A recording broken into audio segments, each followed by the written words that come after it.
खाटूश्याम बाबा यांची कृपा, श्री सावरिया सेठ यांचा आशीर्वाद आणि सालासर बालाजी यांच्या दिव्य शक्तीसह जळगाव मध्ये आयोजित करण्यात आलेले आहे भव्य दरबार आणि संगीतमय भजन संध्या।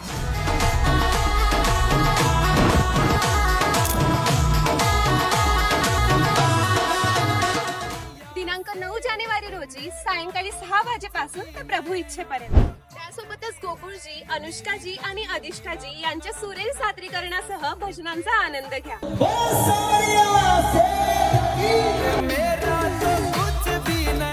आपल्या संपूर्ण कुटुंबासह त्यासोबतच मित्र परिवारासोबत या आणि या पवित्र संध्येत सहभागी व्हा। त्यासोबतच प्रभूंचा आशीर्वाद प्राप्त करा। विशेष म्हणजे इथं कोणतीही पास आकारली जाणार नाहीये, म्हणजेच तुम्हा भक्तांसाठी ही भजन संध्या पूर्णपणे फ्री असेल। या भव्य दरबार आणि भजन संध्येचे ठिकाण आहे खान्देश सेंट्रल मॉल, जळगाव।